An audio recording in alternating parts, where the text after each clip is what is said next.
A graça do nosso Senhor Jesus Cristo, o amor de Deus e a companhia do Espírito Santo nos abençoe neste momento. Amém. Podem sentar.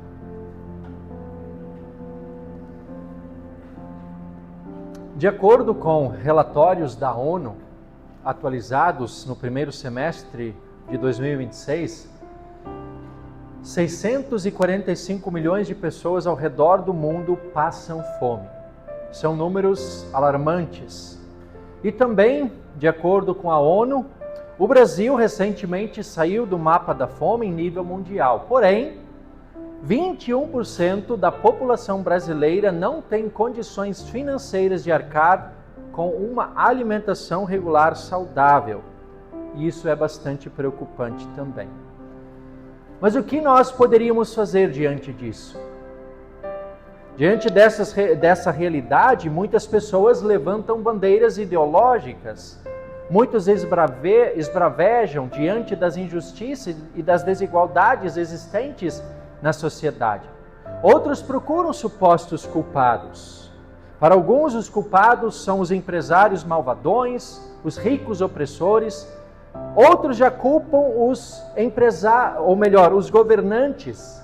Os governantes que, em vez de fazer algo útil pelo povo, muitas vezes apenas vivem na regalia e desperdiçam muito dinheiro com corrupção.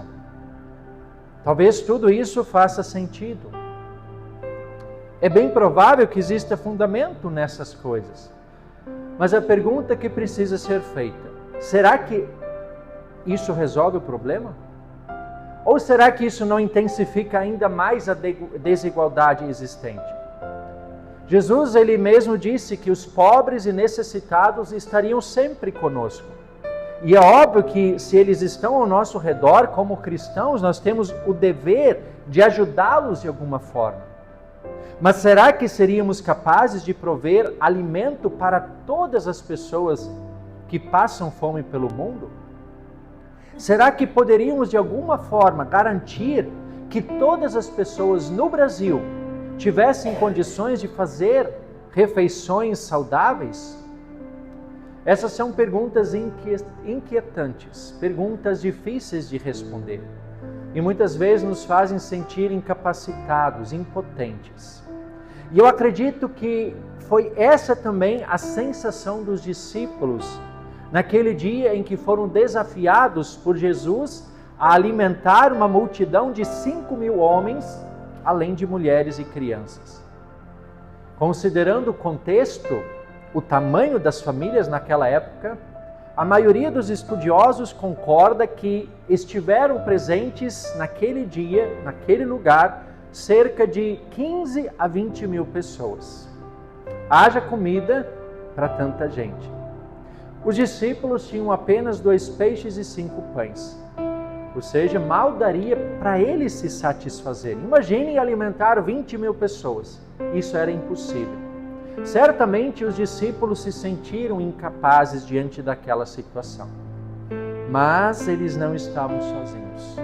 Jesus estava lá. E Jesus, como pouco, pode fazer muito. No texto de hoje chama a atenção a compaixão que Jesus teve por aquela multidão. E é importante lembrar que Jesus não estava em um dos seus melhores dias, porque ele tinha acabado de receber uma notícia muito triste. Seu amigo, seu primo João Batista tinha sido morto, decapitado por ordem do rei Herodes. E o texto diz que, ao receber aquela notícia, Jesus se retirou para um lugar deserto. Obviamente, Jesus queria ficar sozinho, em seu momento de dor e luto. Assim como qualquer um de nós faria se estivesse em uma situação semelhante. Muitas vezes o que nós queremos é apenas ficar sozinhos. Queremos nos isolar. E exatamente isso o que Jesus queria naquele momento. Jesus queria ficar sozinho. Ele queria se isolar. Ele não queria ninguém em volta. E aí Jesus pegou o seu barquinho, foi remando pelo mar da Galileia, só que as multidões perceberam. Barco pequeno, devagar, e eles a pé foram acompanhando o barco, e antes mesmo que Jesus chegasse no seu lugar para se retirar, estava lá aquela multidão, 20.000 pessoas ali reunidas. E olha que muitas dessas pessoas eram um tanto interesseiras. As leituras dos cultos anteriores já dão a entender isso. Muitas pessoas seguiam a Cristo, acompanhavam a Cristo, porque queriam ver sinais, prodígios, milagres. O que será que nós teríamos feito se estivéssemos na situação de Jesus? Às vezes a gente só quer ficar sozinho. E de repente, um monte de gente lá. Será que teríamos mandado todo mundo embora? Eu falo por mim, eu acho que eu teria pegado meu barquinho e remado para o outro lado do mar e pronto. Mas não é o que Jesus fez. Jesus viu aquela multidão e se compadeceu dela, curando os seus enfermos. E isso é compaixão. Compaixão não é simplesmente sentir pena, mas é fazer algo pela situação em que alguém se encontra. E isso está na origem da palavra compaixão. Ela vem de duas palavrinhas do latim, a palavra com e passio, a preposição com e a palavra paixão. É isso que forma a palavra compaixão. E a própria origem da palavra paixão, ela também vem do latim. Hoje em dia, a palavra paixão está relacionada a um sentimento bom, um sentimento de euforia, mas na origem da palavra ela está relacionada ao sofrimento. Sim, paixão em sua origem está relacionada ao sofrimento. E esse então é o real significado da palavra compaixão. É perceber o sofrimento do outro e estar disposto a sofrer junto e mudar de alguma forma aquela situação. É sofrer junto da pessoa, é agir por aquela pessoa que sofre. E é exatamente o que Jesus faz no texto de hoje. Jesus percebe o sofrimento daquelas pessoas. Mesmo que houvesse interesseiros ali, Jesus não se importa, via pessoas sofrendo e Jesus vai ao encontro delas. Jesus cura seus enfermos. E certamente Jesus também instruiu, ensinou aquelas pessoas como fez em tantos outros momentos. Tudo isso ele fez mesmo cansado, triste e de luto. Jesus acolheu aquelas pessoas. E depois de tudo isso, quando a noite já se aproximava, os discípulos sugerem que Jesus mande aquela gente embora, afinal, o lugar ali era deserto e as pessoas estavam com fome. Eles poderiam comprar algo nas aldeias vizinhas. E é então que Jesus surpreende pedindo algo que humanamente é impossível. Jesus diz aos discípulos: para que ir embora? Não precisam. Deem vocês mesmos de comer a eles. Como? Como se eles mal tinham o suficiente para eles. Apenas 2 peixes, 5 pães. Como alimentar uma multidão de 20.000 pessoas? Aquilo parecia um grande problema para os discípulos, insolucionável. Mas não era para Jesus, porque Jesus pode fazer muito com o pouco. Tranquilamente, Jesus diz que tragam a ele os peixes e pães. Ele ordenou que a multidão se assentasse na relva, pegou os peixes, os pães, olhou para o céu e os abençoou. Jesus fez o impossível acontecer. De uma pequena quantidade de alimento, ele saciou a fome de 20.000 pessoas. E ainda sobraram 12 cestos cheios que os discípulos recolheram e que certamente lhes serviram de alimento por alguns dias. Esse é o texto de hoje. Uma história bonita, impactante, emocionante. E o que essa história nos ensina? O que esse milagre nos ensina? São muitas as lições que poderíamos extrair desse texto, mas eu quero destacar exatamente o que eu já falei. Jesus, como pouco, pode fazer muito. Se nós olhamos para a nossa vida e formos sinceros, nós temos que reconhecer que temos sido abençoados por Deus de inúmeras maneiras. Talvez não tenhamos tudo aquilo que gostaríamos de ter, mas certamente Deus nos dá o suficiente e o necessário. Deus deu a você o dom da vida. Deus dá a você saúde, talvez não do jeito que você gostaria, mas você está aqui, você está vivo. Deus deu a você um trabalho, uma fonte de renda, uma fonte para o sustento. Deus deu a você uma casa, uma família, um lar. Talvez não exatamente como você gostaria ou esperava, mas você tem essas coisas. E isso é uma dádiva dele. Deus dá a você habilidades, dons. Talvez não seja nada extraordinário, mas certamente serve para alguma coisa. Deus dá tempo a você. 24 horas por dia, 7 dias por semana, 30 dias por mês, 365 dias por ano. É muita coisa, é muita coisa. Quantas bênçãos Deus nos concede. Mas muitas vezes, mesmo diante de tantas bênçãos, nós ainda usamos o pouco como desculpa. Ah, mas a minha vida é tão corrida que eu não tenho tempo nem de ir para a igreja. Ah, eu até consigo ir no culto de vez em quando, mas eu não consigo parar para ler uma Bíblia, fazer uma devoção, um momento de oração. Eu até consigo participar dos cultos, mas eu não tenho tempo disponível para me envolver em outras atividades, assumir um cargo de liderança. São desculpas que muitas vezes se ouvem. Ou então, eu não tenho dons para isso.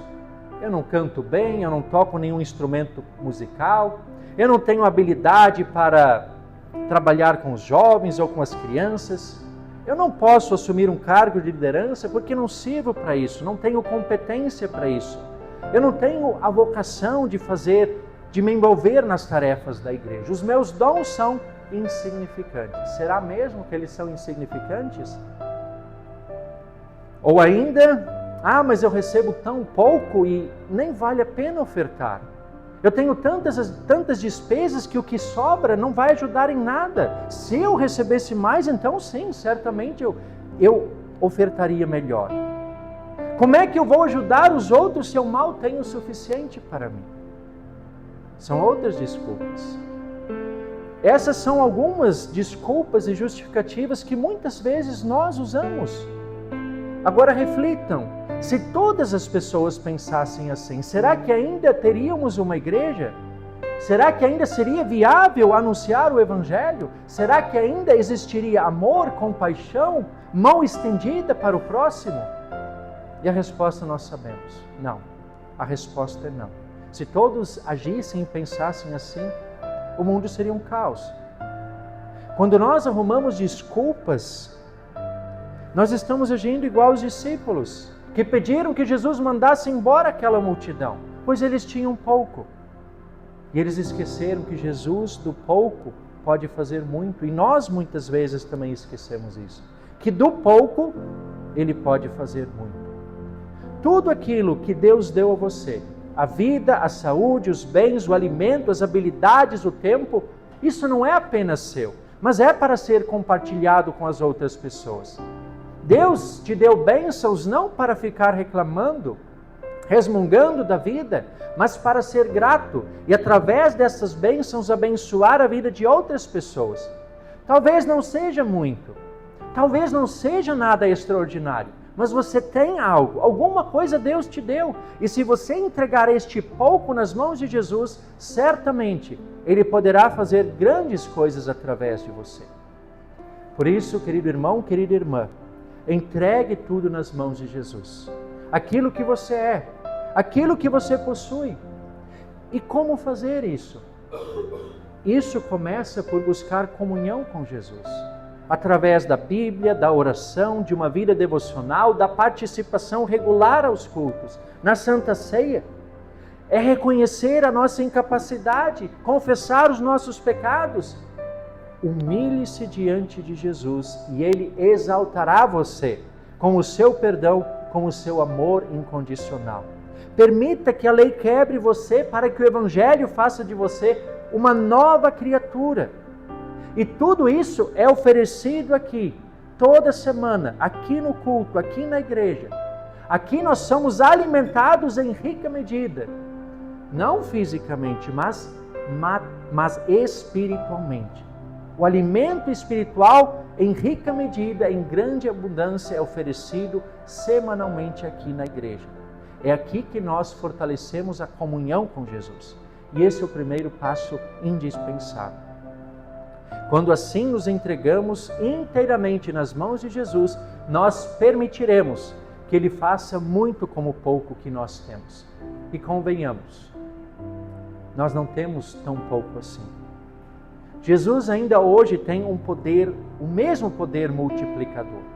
Entregue tudo nas mãos dele. seus bens, seus dons, seu tempo, sua família, sua vida, e faça isso com alegria, sem constrangimento. Afinal, Deus ama quem dá com alegria, e tudo que dedicarmos ao trabalho do reino de Deus sempre trará proveito. E certamente o próprio Deus retribuirá de acordo com a sua infinita generosidade. Tudo o que somos e temos procede de Deus, como lembra Paulo aos atenienses. Nele vivemos, nos movemos e existimos. Sem Ele não somos nada. Sem Deus não somos nada. E por isso entregar tudo nas mãos de Jesus é de fato entregar 100% dos nossos bens, dos nossos dons, do nosso tempo a Jesus. E entregar tudo a Jesus é consagrar toda a nossa vida, tudo aquilo que fazemos a Deus. É reconhecer que os nossos bens, o dinheiro, a casa, a roupa, o carro, o alimento, tudo isso, no fim das contas, é de Deus. É o fruto da bênção dele sobre o nosso trabalho. É também reconhecer que o nosso tempo integral é de Deus. O tempo que dedicamos ao trabalho, ao descanso, ao lazer, ao convívio em família, a participar das atividades da igreja, todo esse tempo é de Deus. E assim ele deve ser administrado. É reconhecer que todos os nossos dons, não apenas habilidades especiais, mas aquelas habilidades do dia a dia que nós usamos, que vocês usam no trabalho, nas atividades domésticas, isso são habilidades que Deus deu para vocês. São dons de Deus e que devem ser administradas para a honra e para a glória dele. Essa é a mentalidade de todos aqueles que entregam a sua vida nas mãos de Jesus, que vivem em comunhão com Ele. É essa mentalidade que também nos capacitará a ofertar generosamente dos nossos bens, do nosso tempo e dos nossos dons. Seja para o trabalho da igreja, seja para abençoar a vida daqueles que precisam de nós, quer materialmente, quer espiritualmente. Como vimos no início, são muitas as pessoas que hoje em dia passam fome pelo mundo afora. É claro que nós não conseguiremos acabar com a fome mundial. Também não conseguiremos garantir uma melhor alimentação para toda a população brasileira. Olhar para a fome que existe de maneira tão ampla pode ser desanimador. Pode nos fazer sentir impotentes e incapazes, como se sentiram naquele dia os discípulos quando foram desafiados a alimentar 20.000 pessoas. Mas nós não precisamos abraçar o mundo, nem o país, nem o estado inteiro do Espírito Santo, nem toda a cidade de Cariacica. Nós podemos começar por aqueles que estão do nosso lado. Um familiar, um vizinho, um amigo, um irmão da igreja, um colega de trabalho. Se é impossível fazer a diferença na vida de todo mundo, fazer a diferença na vida de alguém próximo a nós é perfeitamente possível. E isso certamente já será um passo importante e significativo. Isso será um testemunho cristão para a sociedade. E foi isso que fizeram os primeiros cristãos. Se nós lermos o relato de Atos 2, onde os cristãos se amavam e não havia necessitados entre eles, porque eles compartilhavam tudo. E isso fez com que contassem com a admiração de todo o povo. Nós podemos começar por aqui, entre nós. E de certa forma, nós temos feito isso já há um bom tempo através da Margarida do Amor. É um trabalho pequeno.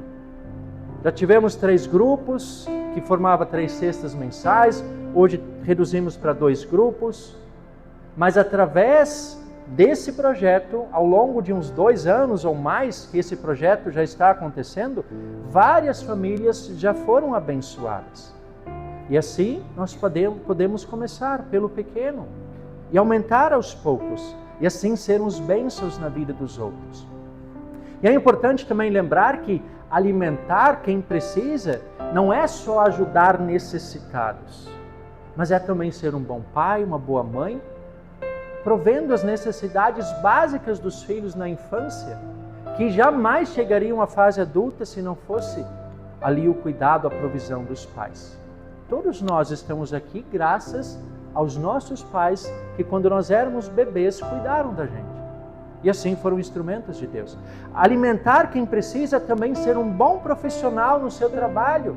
Porque qualquer profissão digna e honesta, ela beneficia as pessoas na sociedade. E é assim que Deus mantém o mundo. Deus mantém a sua criação e as suas criaturas. Alimentar quem precisa é, acima de tudo, testemunhar a nossa fé.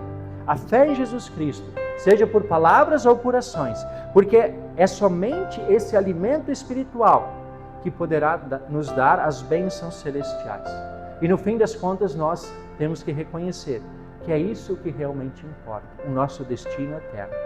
Portanto, querido irmão, querida irmã, entregue tudo nas mãos de Jesus. Entregue o que você tem, a sua vida e tudo mais, nas mãos de Jesus. Mesmo que seja pouco, entregue nas mãos dele, porque ele é capaz de fazer muito através de você, abençoando a vida de outras pessoas, assim como você e eu temos sido abençoados por ele. Amém.